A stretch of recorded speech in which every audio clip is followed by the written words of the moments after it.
am Tui, and I'm joined by my colleagues Bridget Dooney and Alexa Dalbus, along with Morgan Tez. We are all undergraduate admission counselors, and I just want to go over a couple of quick items before we begin our presentation. There is a chat box in the bottom right hand of your screen. Feel free to input your questions in there. We'll go over questions at the end. I would encourage you to wait till towards the end because we may get to your question before then throughout the presentation. And without further ado, I will hand it off to my colleagues, Bridget and Alexa. Thanks so much. Thanks, Liam. I'm just going to share my screen quick and then we can get started.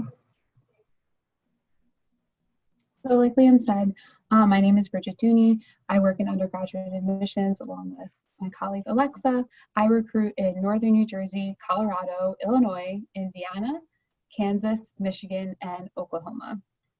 And I oversee recruitment in upstate New York, Southern California, New Mexico, Utah, Nevada, and Arizona. So today we're going to be talking about the college application process in general. We'll have some PACE-specific information throughout the presentation, but we just really wanted to have this as a resource for all students. So some terms that we wanted to go over with you before we got started is the college search process. So the college search process primarily applies to anyone who is looking into colleges but has not started the application process, right? So prospective students, juniors, sophomores, and essentially some seniors as well.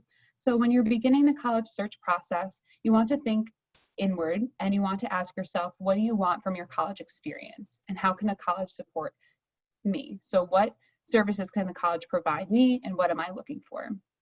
The next term we're going to be talking about is the college application process. So talking about how to apply to colleges and what's going to be evaluated on your college application.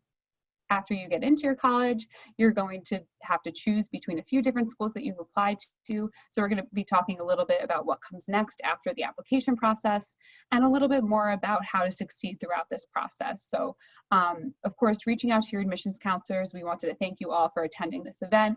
This is a great resource for you. So reaching out to admissions as well as your high school counselor and other teachers and trusted peers that you have that can help you throughout this process. So when you're beginning the college search process, like I said, you definitely want to look inward. So asking yourself, what do you want to study? And does the college that you're looking at have the program that you want to major in? So if you're looking at engineering, it would benefit you to look into more tech schools. Or if you're looking into something like computer science that PACE offers, you can look into PACE, for example. Do you want to be close or far from home?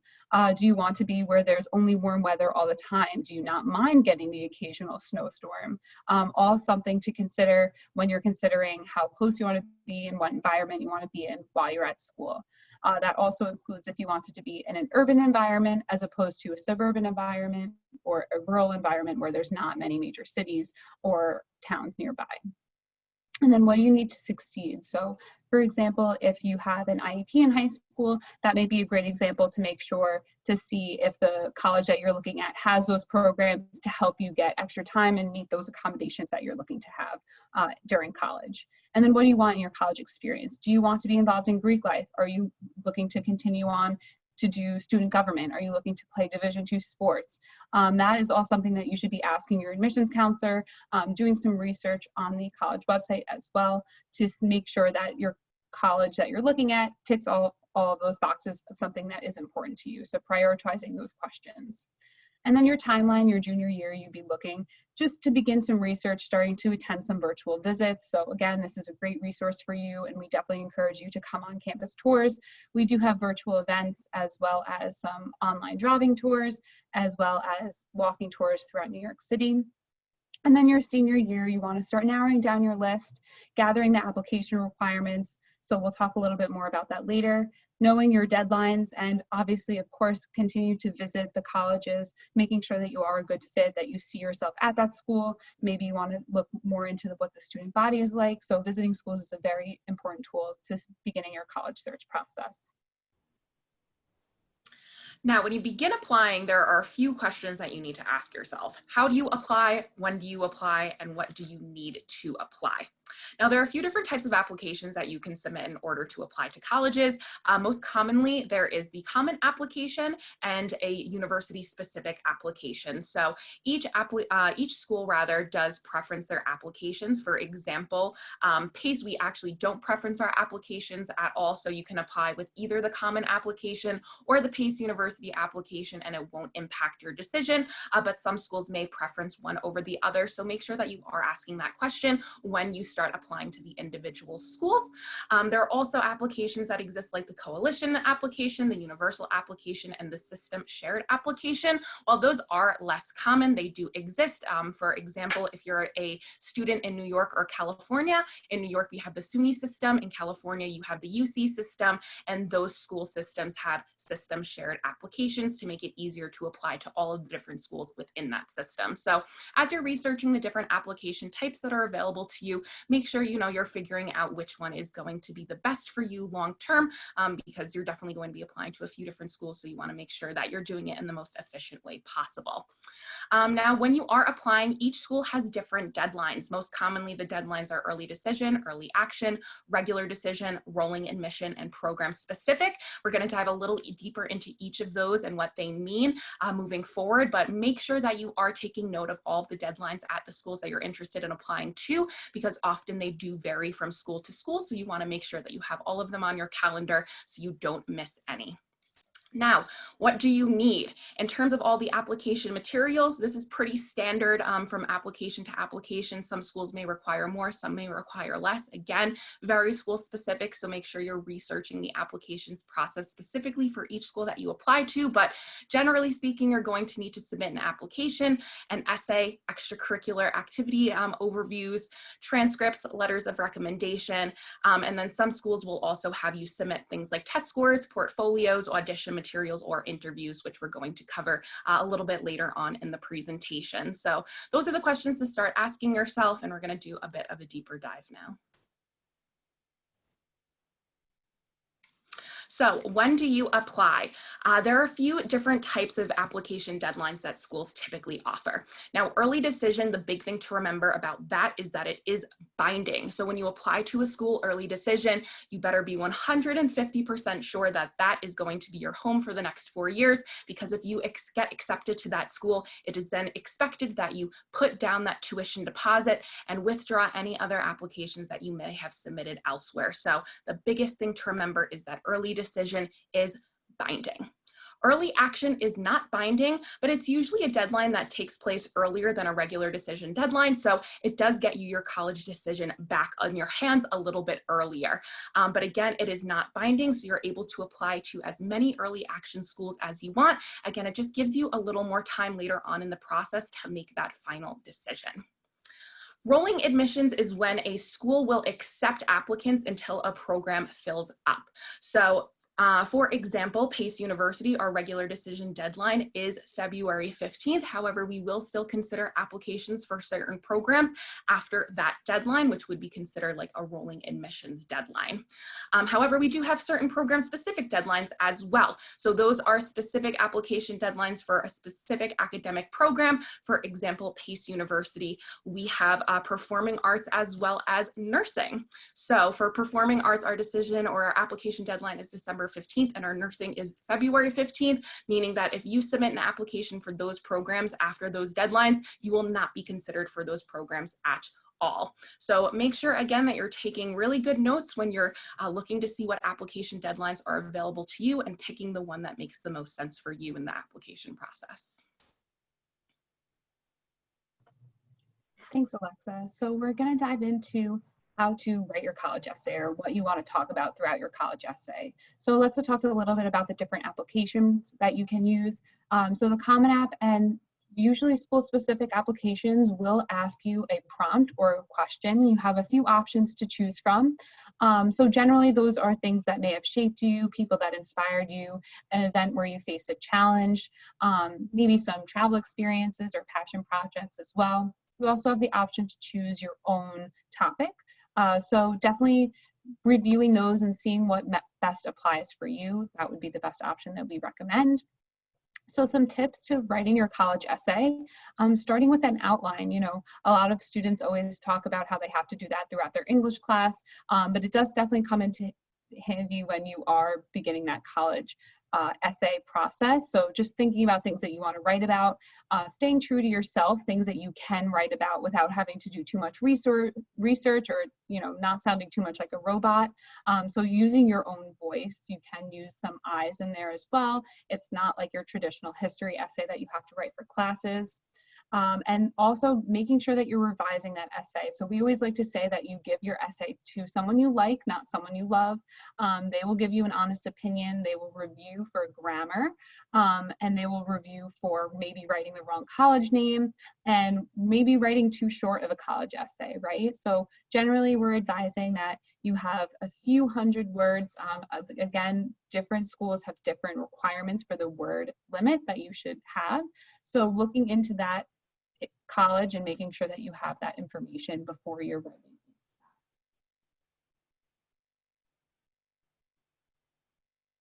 So making your application competitive. So we talked a little bit about how to write a good college essay. Other ways to make yourself stand out is being involved in extracurriculars. So Pace University, we do a holistic review of your application. So we are looking at your essay and your extracurricular activities. So obviously we will take into account the fact that maybe you did not have the opportunity to be as involved during the learning from home period. So just thinking about things that you were involved in, if you were the captain of your soccer team and you received an award for most valuable player, that is something we would like to know. We'd also like to see the time commitment. So soccer usually generally only happens in the fall semester. If you were involved in like a club team or a travel team that went through the spring, that might be another activity that you were involved in. And then did you hold any positions? Were you involved in Girl Scouts, Boy Scouts? Were you your troop leader? Did you go to plant flowers at the local park? Things like that all will be taken into consideration. And you can also continue those opportunities at your college. So they just want to make sure that you are a good fit for those programs. For testing, you do have the opportunity to take the SAT or ACT multiple times. Obviously, again, we talked a little bit about working from, learning from home. So you do have the opportunity to apply test optional to PACE. And we will always super score the SAT or the ACT as well if you have taken either of those tests. So super score means we'll always take the highest score. If you took the SAT or ACT multiple times and you got a higher score each time, you got an upward trend, we'll always make you look the best and take the highest of your math and your verbal scores. And then demonstrating interest. So taking a campus tour. So coming to the events that we're having throughout the fall, such as this one and a few other ones that we'll be having in weeks to come. You can attend virtual events like our open houses that are happening in October, and then also reaching out to your admissions counselor, just introducing yourself and letting them know of your interest. They can tell you honestly, yes, we have that club that you're interested in. Yes, we have that major, or no, we don't have that major specifically. So just making yourself stand out a little bit more from other people that are coming into play. And lastly, letters of recommendation. So we want to be sure that you are keeping within that sweet spot. So generally 1 to 3 letters of recommendation are required by colleges. Some colleges even don't require a letter of recommendation. And making sure that you're asking your teachers, your guidance counselors, and giving them enough time to write that. They want to take the time to make sure that they're showing you in the best light, and you don't want to ask them 2 days before your application is due, right? Generally, most colleges are looking at people that are writing your letters of recommendation that can speak to your academic experience, your academic ability in the classroom. But of course, if you have a job or if you are volunteering somewhere and you want your boss to write you a letter of recommendation, of course, we'll take the time to read it. We'll take everything into consideration and making sure that you're giving them ample time to do that. So generally around the end of your junior year, beginning of your senior year, when you're starting, you want to give them that heads up that says, hey, I'm going to put you on my list for a recommender. Do you mind completing this by November 1st or something like that, but referencing the deadlines that you have for your colleges. And some advising on what not to do is sending several more than what is required. So again, 1 to 3 letters of recommendation is recommended. If you're sending 10 to 20, That's great that you have so many people that can speak to your academic ability. But, you know, as much as we would love to hear from your grandma about how proud they are of you, and we may want to just keep it to your English professor or your guidance counselor or somebody like that. And then as somebody that knows your accomplishments well. So making sure that they know, you know, oh, they're captain of the soccer team. They did receive this award and things like that. Now, you will have to submit your high school transcript when applying to college. So you'll work closely with your high school guidance counselor in order to make sure that all of those documents are properly submitted. A few factors that we do take into consideration: weighted versus unweighted GPA. Because we do review our applications holistically, we actually will look at both of those numbers, as well as rank if schools provide it. Some schools do provide student rank, some schools don't, but if it is on the transcript, we will take a look at it. We're also looking for rigor of curriculum. Did you have the opportunity to take AP, IB, dual enrollment, or honors level courses? And if so, did you utilize those opportunities? And we also look for something called an upward trend. So obviously we want to make sure that you're continuously growing as an academic and you're staying on top of your academic workload and that you're consistently improving as an academic. Obviously we know that not everyone's perfect, and will there be a bad grade here and there? Absolutely, but generally speaking, you know, we want to make sure that you're staying on top of yourself academically and maintaining that academic discipline for the full 4 years of your high school experience. And then any program specific requirements that you may have. So for example, our nursing program, we do have certain requirements for biology and chemistry courses. We look for a grade of 80 or higher in those courses. That's just one of the specific requirements for that program. So if you are applying for a more specialized program, say in a medical field or engineering or performing arts, make sure you do look at all of those special requirements to make sure that you're at least meeting those goals within that high school transcript that you're submitting. In terms of standardized test scores, SAT versus ACT, it's really up to you in terms of which test you want to take, which subject matters you feel most comfortable taking. However, Pace University at least is test optional, with the exception of a small handful of our programs. I know a lot of schools have been moving test optional, especially for this fall in light of COVID and the pandemic. So just make sure you're staying on top of your schools in terms of, you know, what their requirements are for submitting or not submitting test scores. In terms of Pace University, the piece of advice we always give students is to submit scores that you feel reflect who you are as an academic. We totally understand that, you know, not everyone's the best test taker. So you may be a straight A student with a really terrible SAT score. Does that mean you shouldn't have a future in college? Absolutely not. So if you do think that they're a good reflection of who you are, by all means submit them. It will not hurt your chances of getting admitted. And if you don't feel as if they're a good representation, don't submit them, and they still won't hurt your chances of getting submitted. So it really is a personal preference in that sense. We do super score, as Bridget mentioned. So even if you take the test multiple times, we will take the best versions of each section to make sure we're taking the best version of you. And there are some schools that will also look for certain subject tests, like the SAT2s. Again, it's a case-by-case basis, program by program basis. So make sure you're just doing all of that research. I recommend taking very detailed notes in terms of all of the different processes, because each one is going to vary. And just on the right-hand side, we do have just what we look for as an average for an SAT or an ACT, but again, we are test optional. So that's just what the average student is submitting, but it's not required for you to submit those scores. Some additional requirements. Again, this is kind of on a program specific basis. Some programs will require you to submit additional materials such as the portfolio, an audition, or some interview. Most often design-based programs will have you submit a portfolio, so something like art, architecture, interior design. Auditions are obviously most commonly used for performing arts programs, so like acting, commercial dance, or musical theater. And then sometimes interviews are required as well. We at Pace do not require interviews, but you're more than welcome to schedule an appointment with your admissions counselor to get to know them better and ask them any questions that you may have about the interview process. But, you know, again, some schools do require them. So if it is part of the application requirement, you want to make sure that you're getting yourself registered for all the necessary interviews.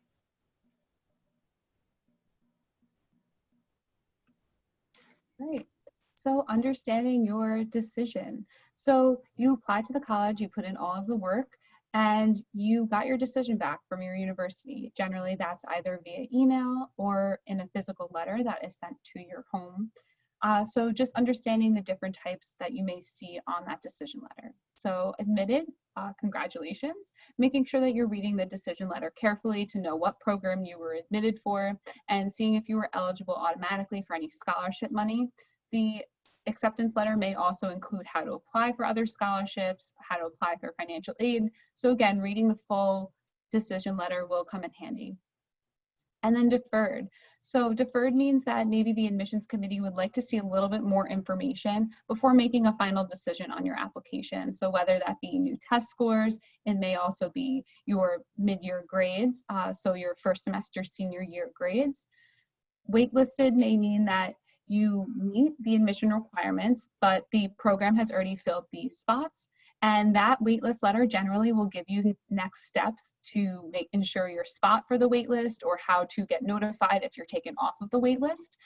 So, of course, reaching out to your admissions counselors to see, when you should be notified that by would be a great resource. And then denied means that your application does not meet the admissions requirements.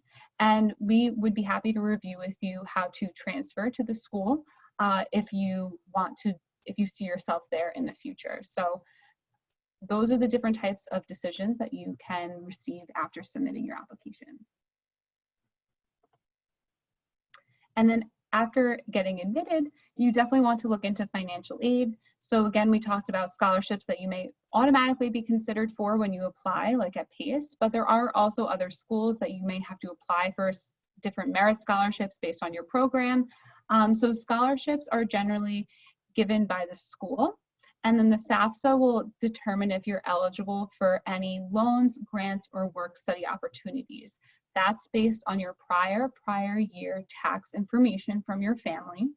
So that just means if you're applying in fall 2021, you would be using your 2019 tax information. So again, the prior year. So the FAFSA opens on October 1st. We always encourage all families to file the FAFSA, especially at PACE. We do not take away any merit scholarship based on the information we get back from your FAFSA. It may also determine if you're eligible to apply for any other endowed scholarships in the future. But again, it is a case-by-case basis for other schools, so reaching out to them to see what their financial aid policy is. And then if you want to get a little bit more information before filing the FAFSA, you can determine your eligibility based on a university's net price calculator. PACE has a net price calculator that will give you the information based on what you put into it. So it's similar to filing your FAFSA, but not quite. And then also making sure that you're talking with your families. So since you're using your family's tax information, it is important to see what is feasible for you and for them if they're assisting you with school, making sure that, if you have a certain budgetary restriction, you're applying to schools that are within that range. And always making sure that you're asking questions along the way. Our financial aid counselors and admissions counselors are there to help you to make sure that you do understand the process. So if you have any questions about your financial aid package, we're always happy to review that information with you. So lastly, making your decision. So looking at what schools you were admitted to, and then again, we talked about your family's budget. So what is within that range in terms of what you can feasibly pay for out-of-pocket costs, and then what school do you want to attend? You maybe apply to a school that has orange as their logo, you don't look good in orange, you don't want to go there, or something like that. And making sure you have all of that information by National College Decision Day, which is May 1st, so you can get some college swag, wear that to school, and show off where you attended or where you're planning on attending in the fall. So that concludes our presentation. We're going to open it up for any questions, and of course, if you have any questions that we can't answer during this time, always feel free to reach out to undergradadmission@pace.edu. We have 2 campuses, one in New York City and one in Pleasantville. Our numbers and our information is listed there. And we're going to open it up for questions now, so we'll be reading the chat. And thank you all for coming. All right, so we're getting a lot of questions. Thank you, Bridget and Alexa, for a great presentation. It was very informative. Let me see. I know I was looking at one before. We have a question from Elizabeth Teresa. Can you include extracurriculars from middle school or the summer before you started high school on your application? Can you also write your essay based on something that happened before high school? Alexa, you want to take that? Sure. So let me just scroll back up. I just saw the question in the chat. So in terms of extracurriculars for middle or the summer before high school, if you believe they're relevant, you can absolutely include them. Obviously, the younger that you are, we typically prefer the extracurriculars to be more so when you're of that high school age and putting more of an emphasis on the extracurriculars that you do complete during your high school experience. But again, if you feel as if they're relevant, it would never hurt to simply add that along in your application. Again, if you feel as if it does give us some insight as to who you are as a person and what you do in your free time. Now, in terms of, can you write your essay based on something that happened before high school?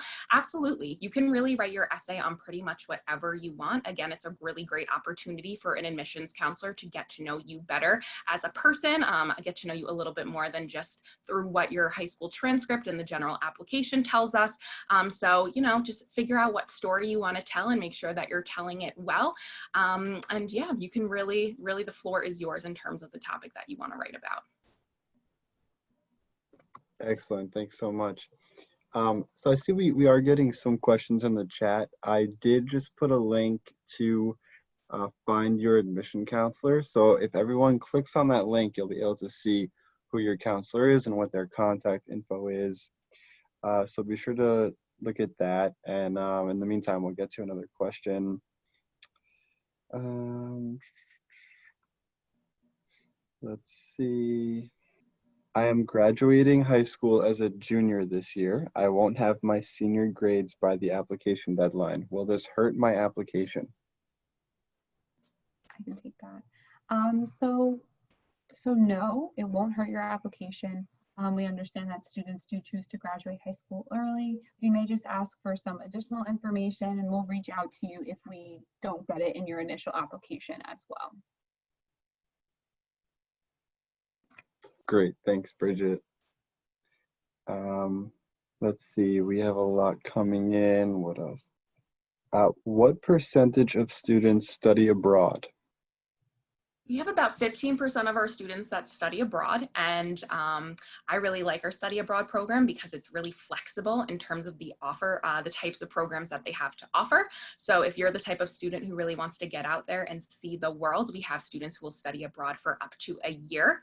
We have your traditional semester-long abroad programs as well. And then for students who are super busy on campus, may not want to dedicate a full semester to studying abroad, we have something called the faculty-led study abroad courses, where students will take a course during either the fall or the spring semester, and then they'll study abroad in relation to that course during an intersession. So typically the abroad experience will last anywhere from 1 to 3 weeks, and it takes place during summer break, winter break, beginning of, what's the other break? Summer break, winter break, spring break. There we go. I was like, what's the other break in there? But again, it's a great way for students to get that abroad experience without necessarily sacrificing a semester's worth of time or a year's worth of time on campus. All right, excellent. We have another question that came in I saw before, basically asking about SATs. The student had asked if taking the SAT late, because it's not going to be offered yet, is going to affect their chances of getting in. Great question. So if you are applying to a program that has a specific deadline, it may, but if for PACE specifically, you're applying test optional, for majority of our programs, you can do so, and it will not hurt your chances of getting merit scholarship. You're reviewed still holistically. So just making sure if you have a specific question that you want to flesh out with your admissions counselor, Liam said he put that information in the chat, so you can reach out to your admissions counselor to talk that through. So just making sure that you're aware of the program deadlines and when you're taking the SAT and when the information may be getting back to you. Alrighty, excellent. Let's see. Do we have to be accepted into PACE academically before submitting our application for performing arts? So in order to submit your pre-screen materials, so when you apply to PACE academically, you're going to indicate that you're applying to our School of Performing Arts, and then you will be required to submit supplemental pre-screen materials.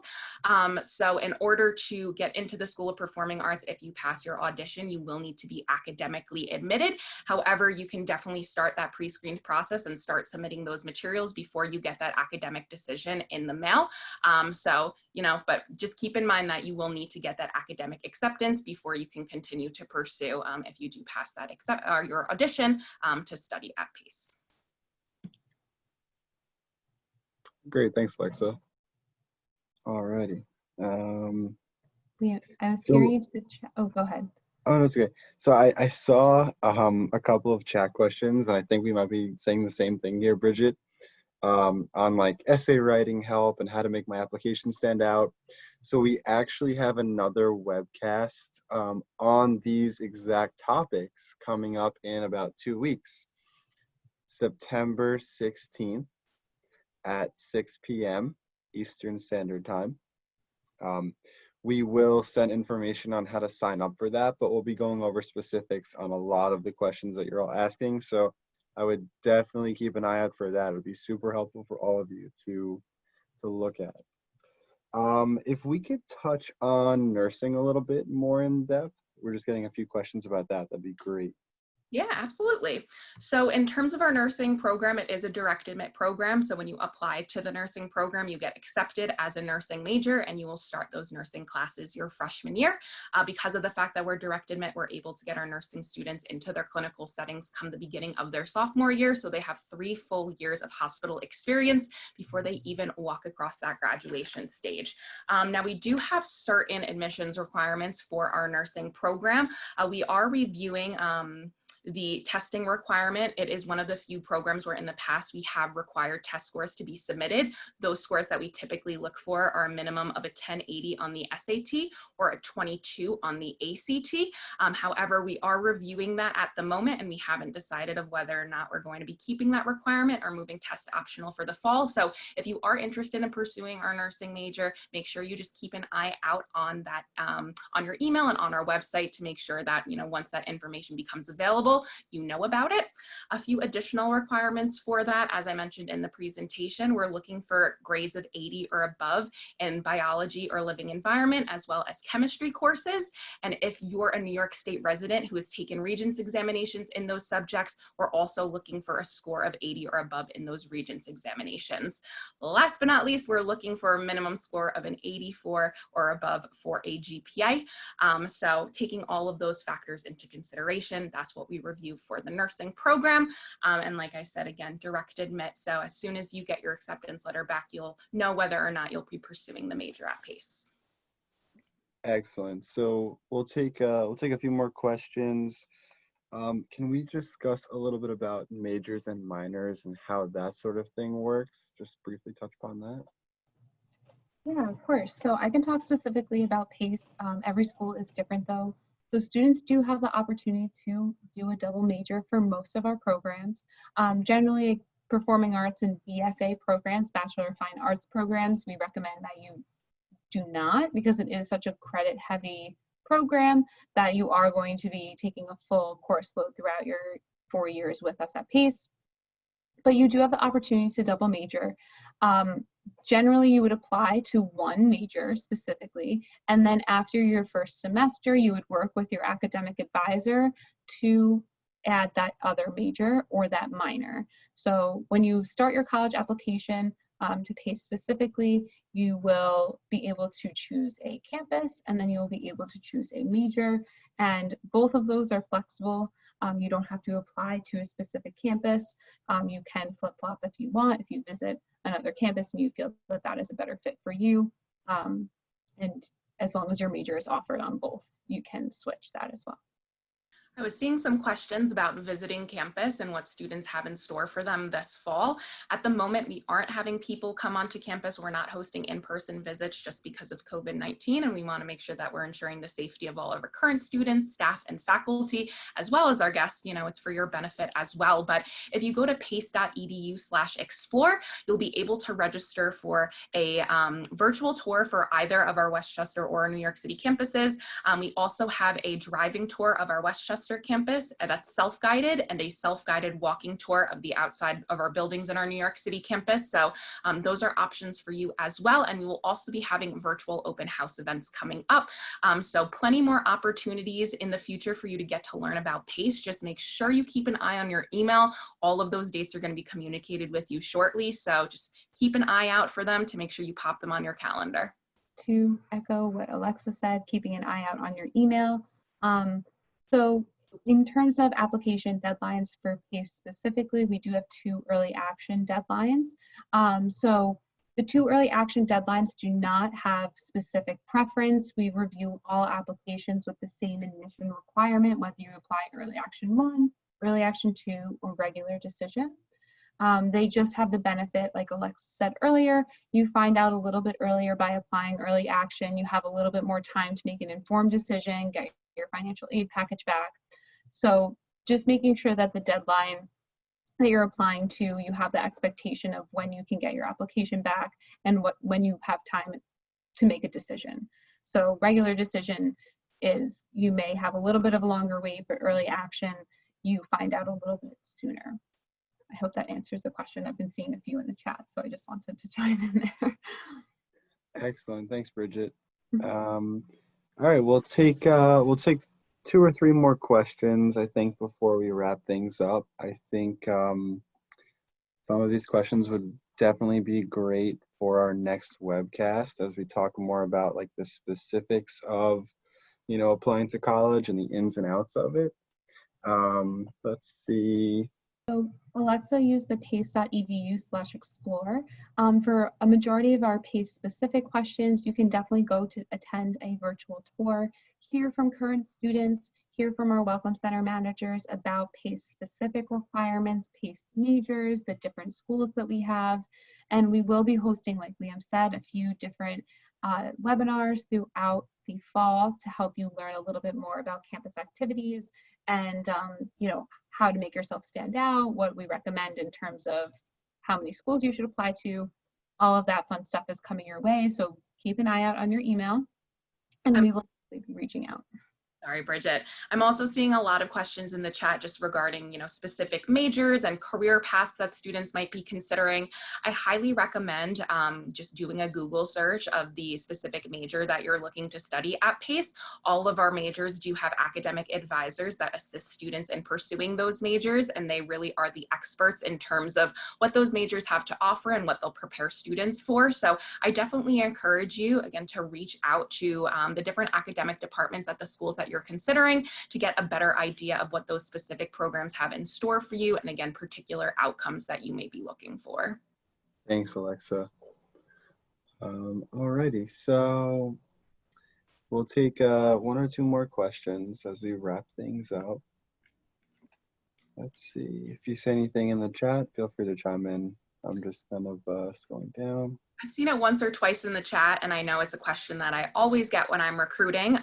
Some of you may be taking classes like AP, IB, or dual enrollment courses that do qualify you for college level credits. So just a rule of thumb, at least for PACE, we're looking for scores of 4 or higher on AP and IB examinations, with the exception of the AP computer science examination, where we will accept a score of a 3 or higher.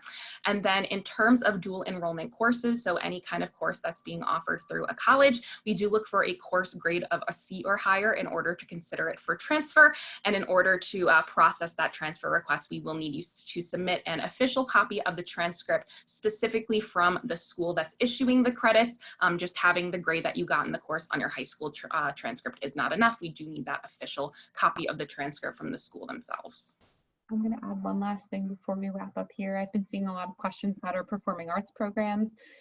So in terms of our performing arts programs, we have multiple BA and BFA programs that do require specific audition and interview requirements. So our PACE Performing Arts website does have an extensive list of how to audition and interview for those specific programs. But essentially, in sum, you will be applying through two different avenues, right? You have your academic application that's going to come to us.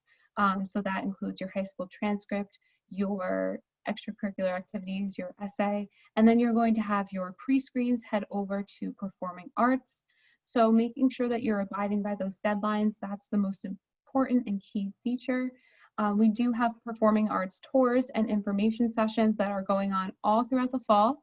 So definitely reaching out to our Welcome Center and attending some of those tours, hearing from current students on how they nailed their auditions, hearing from current faculty as well. That would be a great resource for you to make sure that you are staying on track for your auditions. I know I just put the link in the chat again for you all to find who your admissions counselor is. Generally speaking, admissions counselors are assigned by territory or geographic location. So for example, one of my territories is upstate New York, and I oversee student recruitment, and I work with all of the students that live in upstate New York. So via that link, you'll be able to find out who at PACE specifically oversees the area in which you live, and you'll be able to connect with them about, any questions that you may still have or that may not have been answered during tonight's program.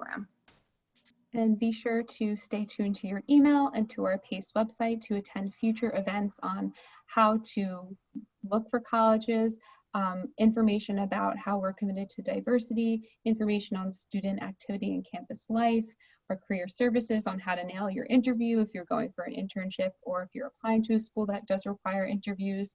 So all of that is soon to come in the next few weeks. So stay tuned on your email and on our website. We'll be reaching out to you when we do have those dates that are going to be sent out to you. We thank you all for coming tonight, and we're going to wrap it up here. If we didn't answer your question specifically, we will be getting to it in the next few days. We have the chat saved here, so thank you all for attending. We appreciate you coming to join us tonight, and we hope you have a good rest of your week. Have a good night, everyone. Bye.